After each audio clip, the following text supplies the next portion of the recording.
Is the customer always right? Today we're reacting to even more customer states clips. Customer states, first clip. This truck here came in for a transmission. Ooh, but there's rusty, a couple things rusty. that we noticed during an inspection. First of all, you got a phone charger cable holding your fender flare on. Love it. But that's really minor in comparison, because the first thing you notice is that you can see through the hub bearing assembly here, which means there are no axle shafts. And when there's no axle shafts, that means there is no preload of the bearing here. So normally you have to torque those to 263 foot-pounds to make sure your preload on your bearing's correct. So this significantly increases the risk of this bearing coming apart. So no axles in here, and that means that there's no fluid in the differential. We also see that there is a acorn lug nut right here holding the tie rod end on. Well, they obviously welded it to try to band-aid that since the threads weren't right.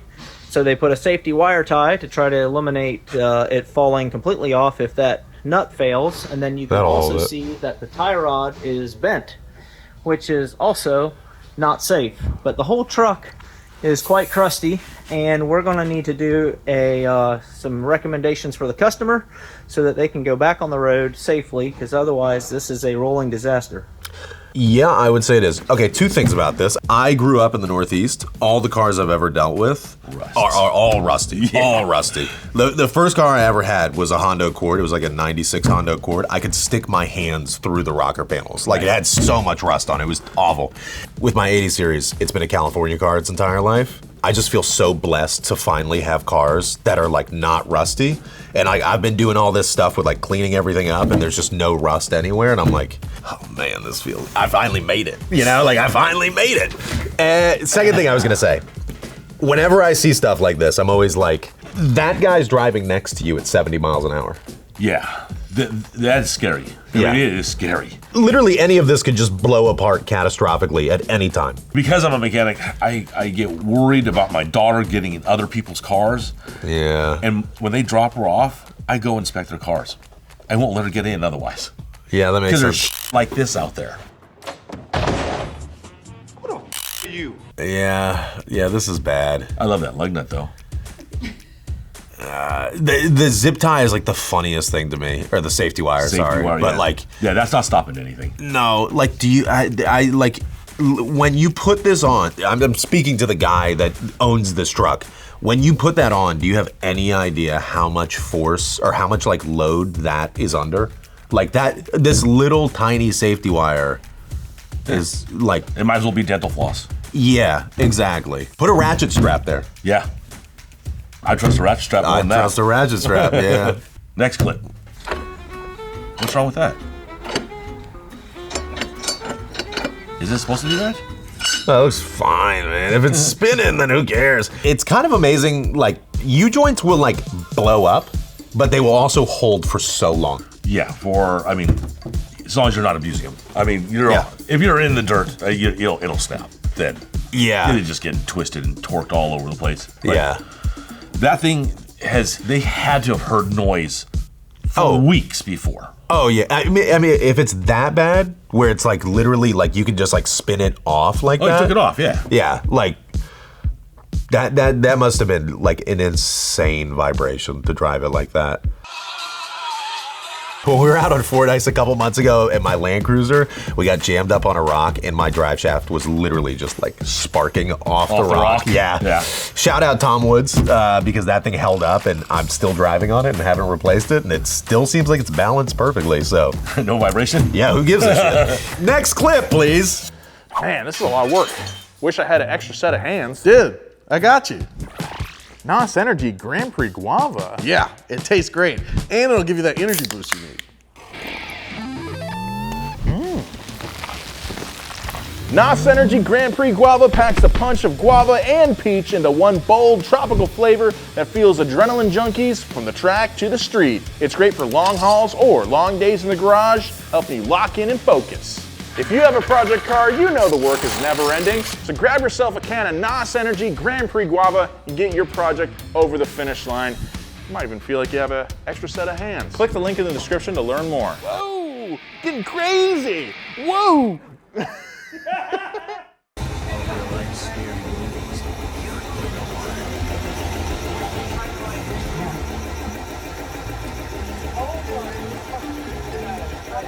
I don't even get. There's no oil pan on it. Oh, now I see Yeah. it. Now I see it. What's wrong with that? It runs on air. Yeah. You know, like, yeah, all you need is air, spark, and fuel. You don't need oil. There's a few ways it could happen. I mean, somebody could have just hit the oil pan when he was driving. Yeah. Could be a connecting rod went bad and took out the oil pan from the inside. Yeah. So the only thing I would say about that is like basically where the oil pan mounts to doesn't look super messed up.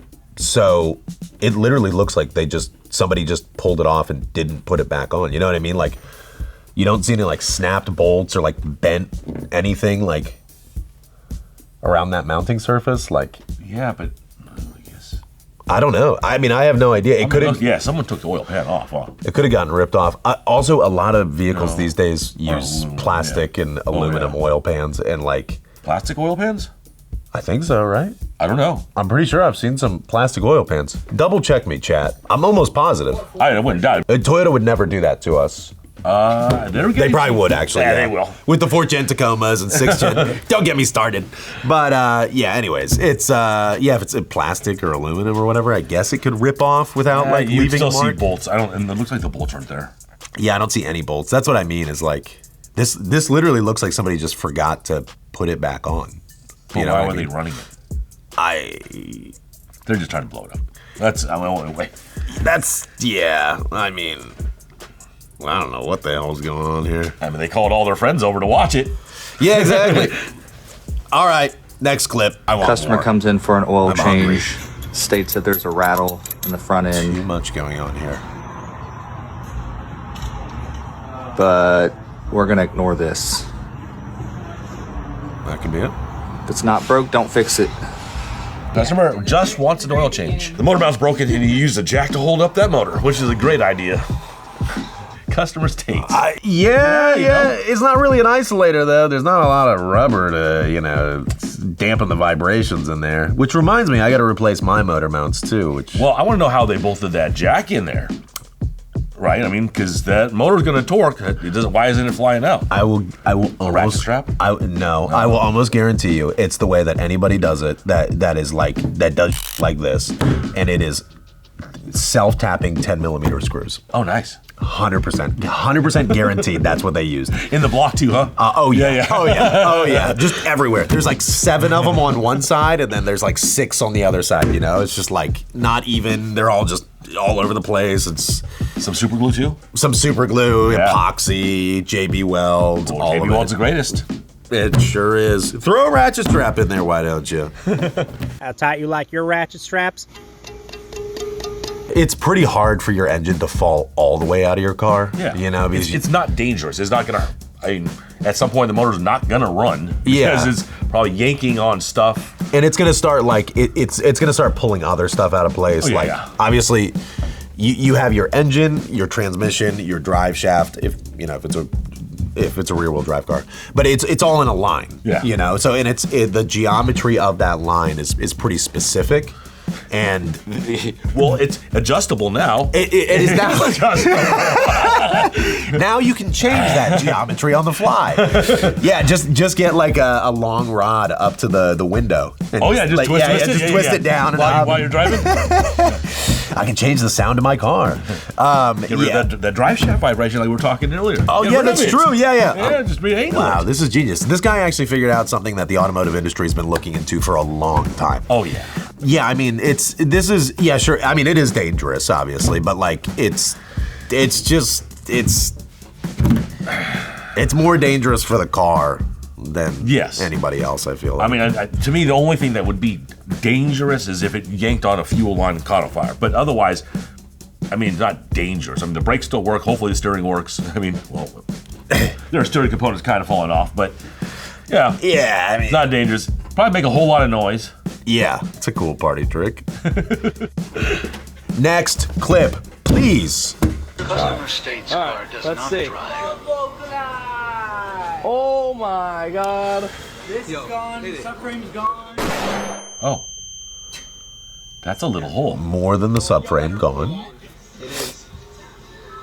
That's a little hole. Wait, Is that? Trends. It was a part of the case. You must have much better eyesight than I do. I Mine can't sucks. see this. I can't see this far. Bruh. What happened here? I think if you just put a little fluid in, it'll work again. Yeah. Little JB Well will fix that right up. I just want to know, like, what? All right. You know what? Actually, here's the difference. I feel like between me and you, and like the person that drives this car, is that if something happened where I caused this much damage, I would immediately stop and just get out and be like, this thing needs to be towed, or I need to like get a trailer or whatever it is. I'd be like, I did so much damage. But there are people in this world that like, imagine what you had to hit to do this much damage. Oh, like I'm surprised you went through the windshield. I mean, because it ripped the subframe off. Yeah, I mean, that is so much force. And to think that that person exists in our world and then said to themselves, I'm gonna keep driving. I'm gonna drive this over to the shop. Yeah. It's like, bro, what? That's insane to do that. If you hit something on the freeway, or pull over to see if there's anything leaking out of your car. Yeah, I Probably mean, pretty good advice. yeah, or if you're missing like half of your drivetrain, as you are in this video, like, Car doesn't drive. this is totaled. Yeah, this is like, Yeah, it's easy. 5-6 grand. I mean, minimum. yeah, as the Marines would say, this is FUBAR, my friend. Like, this is, yeah, I don't know what you would do with this. I mean, Now you can replace the transmission to subframe, which is not too bad. I mean, yeah, I mean, yes. junkyard parts, I mean, a couple grand. Like I But said, if as long as there's not, tons of rust or whatever, everything else is replaceable. So like you can replace all this stuff, but like you're just gonna go through insurance and get this total loss yeah. and walk away. Next clip. Customer states there's a clicking noise when in drive. Oh, Buddy, I think you have bigger problems. Look, man, we've used all kinds of things to repair CV axles on the trail. Like, oh yeah. we've cut off the end of the stub to shove in so the diff doesn't just leak all the gear oil out, and like we've made boots out of trash bags before and stuff like that. We used a plastic. We just had a piece of plastic, wrapped the plastic of it, and put a sock over it, and then Genius. Yeah, there's all kinds of ways to work this, but this to me doesn't look like that's what's going on. This looks like someone that doesn't know how to drive their car. They didn't give a shit. Didn't hear the noise until it stopped running. This is going back to what I said in the last clip. This is one of those people that was like, man, that was a very loud sound under my car. I'm gonna keep going. Like, what? Wouldn't you stop and be like, what the hell was that? Why would you stop? If the car still goes, you send it. Send it right to the shop. Next clip, please. Tell me your customers have anger issues without telling me your customers have anger issues. I'll go first. 2022 Ford F-150. Customer states driver's seat makes a rattle noise. Let's go take a look. Let's go find that squeak noise, huh? Oh. Well, what do we have here? What? We have a half of a cushion left, no seat cover, and we don't know where the squeak noise is coming from because the customer ripped it all apart. So thank you, customer, for turning this warranty job now into a customer pay job. Oh, what kind of weird sex kink do you think that is? Oh no. This guy is just crazy as He's probably hearing things, seeing things, and they're looking for something. They're on drugs. What was he looking for, you think? The squeak. He's looking for the squeak. I learned a little bit about warranty work when I worked at dealerships, and essentially, like, you have to check a bunch of boxes. Oh, yeah. Yeah. And my guess is, correct me if I'm wrong, because you actually worked in the shop at dealerships, but basically, the customer did this. Yes. Yeah, this was not a manufacturer defect. No, and if it was squeaking before he tore that seat up, it probably would have been warranty. So if he didn't attempt to do what he's doing, who knows what he was doing, but if it was making noise and didn't take it apart himself, yeah, it would have been under warranty. Yeah. Well, that's how you cost yourself a lot of money. I'm broke as a joke. If a car's still under warranty, yes, most people aren't like messing with it. They're taking it back to the yeah. This seems like a very unique case, which is probably why this guy grabbed his camera. Yeah, and with warranty work too, you guys get allotted a specific amount of time, right? Like you get like the manufacturer basically says like, you have 3 hours to fix this problem, buy the book, blah, blah, blah, blah, blah. Yeah, there's a manual for everything. Every job has a time value. Should we move on to the next one? Oh, please, please, give me the next one. I'm so desperate to see it. Oh yeah, I've seen this. I've never seen this, and I never want to see this in my entire life. I've seen it. I mean, in the shop. How? This is what I'm talking about. This is what I'm saying to you, Paul. How are you driving this down the road and not going like, holy shit, this giant 5,000-pound piece of metal that I'm driving down the road around other people and pedestrians is making a horrible sound. Maybe I should just stop driving it. Like I said, most people are like, it still runs, it still goes, and it still stops. Maybe it didn't stop very much or very well, but it still does. Don't deal with it. Turn up the volume on the radio. That is insane. That is insane. The outside pad is not even there anymore. Yeah, but the sound that would make. Oh. It'd be heinous. It'd be kind of cool, actually. All right, so this person came in, I guess, and only wants brake pads, and there's no way for them to actually do that because that is the rotor, or what's left of a rotor. Yeah. That rotor should be completely smooth. Those are the fins in the middle for cooling. So it should be a piece of metal, the fins, and then another piece of metal. Yeah. And the brake pads are on either side of it. On the outside pad is gone. It is not there anymore. And so is the outside of the rotor. Rotor. And at the same time, they damaged the caliper because it had to if there's no pad. So the caliper's rubbing against that too. Yeah. So they're gonna have to replace every piece of the brake system in the front. Absolutely insane. Rear, wherever it is. And also front wheel drive, rear wheel drive. The other thing that's like important to note here is that obviously rotors are made of like a bunch of different materials, but pretty typically for most road going cars, they're just steel rotors. Yeah. And obviously over time, you wear away at that steel rotor because you're constantly putting force and friction and heat through it and all that stuff. And so the metal eventually wears away. You're supposed to replace your brakes in like 60,000 miles-ish, something like depends. that. It really depends. It depends, but like let's just, it's 60,000 I feel like is a like fairly generic, like. I think that sounds high. 40,000? Yeah. 40,000. 40,000 to 60,000, let's just say that, whatever. You must have been driving on these brakes. Oh yeah. For like 200,000 miles. Like, you had to be driving on these for so long for it to wear away. Like, steel rotors are pretty thick. Yes. It takes a long time to wear through all that steel. Yeah. Like, they're heavy. Yeah. But kudos, man. That's cool that you were still driving that down the road. That's insane. Paul, thank you for watching. Appreciate you. And if you loved this video and you want to watch more videos just like it, click any of these. And hopefully, we'll see you next time. Bye. All right, y'all, if you're a mechanic or an automotive industry professional and you think you got the chops to kick it with us right here in this studio, go ahead and fill out that link in the bio.